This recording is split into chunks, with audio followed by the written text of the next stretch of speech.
best and worst parts of owning a club? It's way more expensive than I ever dreamed. Like, it's amazing because money comes in and we're like, yes, oh my God, I'm going to get a house in Tahoe. And then the reality of all the bills coming in, you're like, wow. You can't even like hold on to it for, you know. So it's been amazing to understand nightlife and see what it takes. I think it's also hard just the politics of dealing with so many different personalities. And we have like new performers in here almost every night, and just getting that rhythm, it's intense. The plus sides is how much, you know, people have really been supportive and thankful, and that people are now coming to us. We're not having to like, you know, beat down the doors necessarily. But, and you know, I get a little verklempt, I will say. I'm able to put on my shows, which my whole life has been a struggle to find a location and a venue, and to be able to sit in my own space and realize I can have a production manager, and I can, such a relief. Yeah, exactly. What heckling has taught me, I've spent my whole life as the art first and commerce second, and to be able to have the balance of be able to make art and not be going in debt constantly from it has been a great joy, you know. Yeah, she's taught me how to be a better business person, and I've taught her how to like up the game artistically. Nice, yeah. It is queer culture of what we're doing here, but I think it is open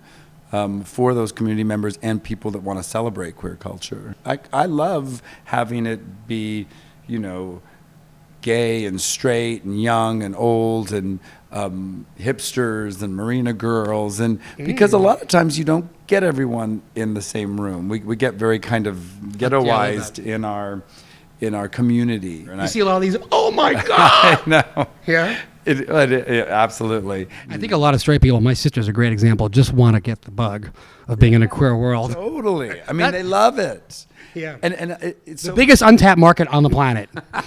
I love looking at their comments on Gold Star, where they not only talk about the show, they talk about how fun it was to be in the audience. A lot of stuff going on in the bathrooms? I have no comment. Dressing room? No comment. Where's most of the action? There's a roof, there's a smoking area. Where's most of the action here? Well, it really depends on the event. The difference between what we're offering here versus like a Beach Blanket Babylon, which I do love Beach Blanket Babylon, but you know, I'll go there and I'm sitting in the audience with a whole bunch of tourists, you know, and so you're coming to San Francisco to see the show and sitting there with a lot of other people who aren't from here. Here you can come see a show and sit around in a community of people that are actually locals, and so you're getting a real San Francisco experience.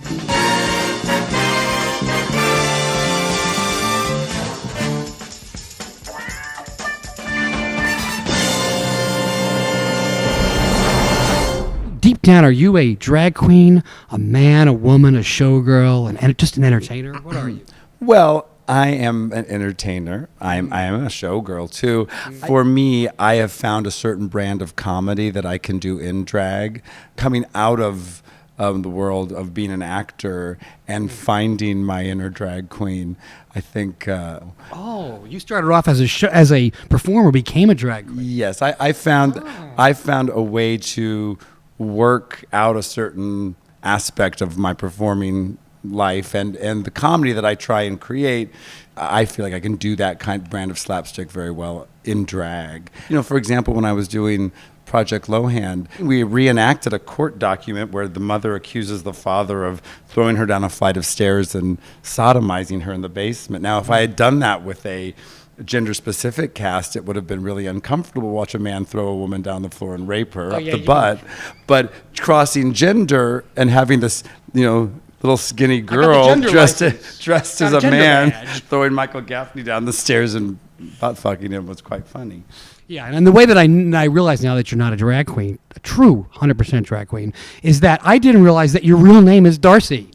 Well, that's the truth. You know, it's been a blessing and a curse. Yeah. It really threw me a curveball when in fourth grade D'arcy CoverGirl Barbie came out.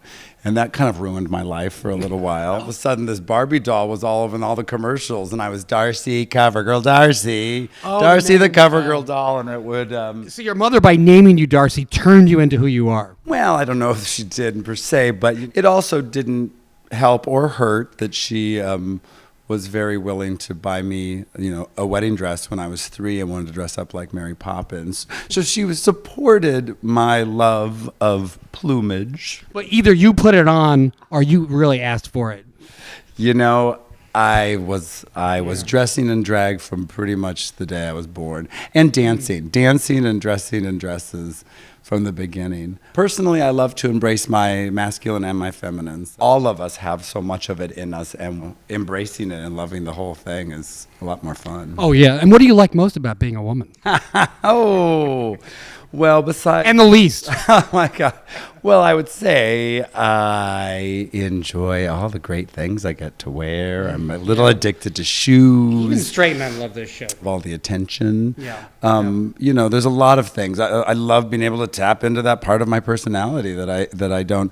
Now, You double your power, right? you double your power, but you also have to double everything, like double pantyhose, double wigs, and by the end of you're just like covered in this stuff. Exhausted. So I'm always very curious the people who actually meet someone and hook up with them dressed like that, because it's a lot of layers to deal with. Yeah, there's various strategies for that. When you put on your underwear, you got to decide, is this going to be a night out? Exactly. No, but You ever have clown sex? what? You ever have clown sex? With a clown? Do you know what clown sex is? Tell me. Oh my God, I know a term that you, the owner of the coolest club in San Francisco, doesn't know. It's when two drag queens have sex and drag. Yes, Scissor Sisters. Kai Kai. So you have a different term. So I'm the ignorant But one. I like clown sex. I have had clown sex twice. Really? Did you like it? Yes. Drugs would probably help. Actually, you're very pretty. Do you think you're more pretty as a man or a woman? Well, you're not allowed to ask me that. You have to ask someone else that.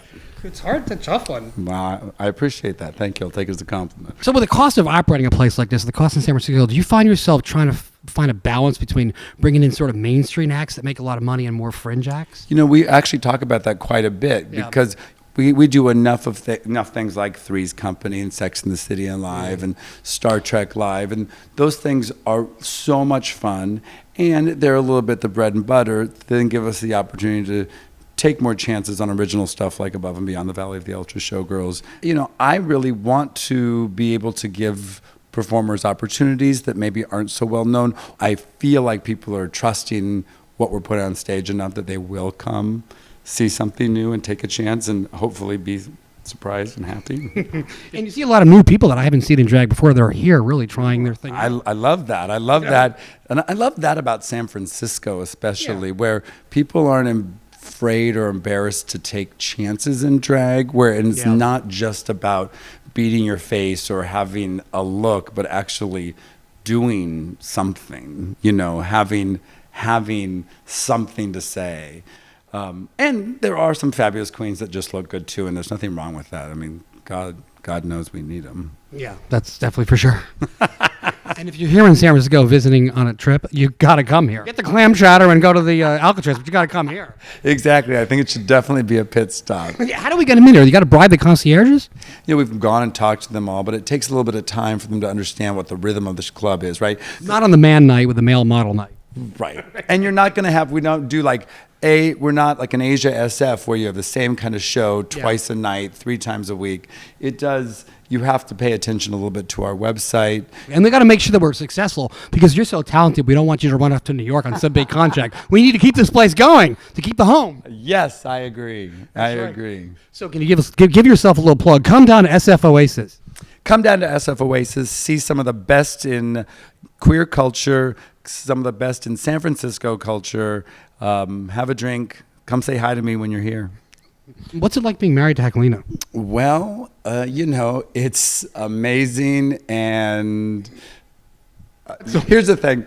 I think there's part of each of us that drive each other a little bit crazy. But we have, interestingly enough, found this really nice symmetry where we really do complement each other in our working styles and in what we both bring to the table. The outcome has been really a good business relationship, and it's strengthened our friendship. So I actually have enjoyed working with her quite a bit. And are you the one who makes sure the wheels don't fall off this place? Well, we all that'd be more Jacqueline. We all got different wheels that we're trying to hold on to. You know what I mean?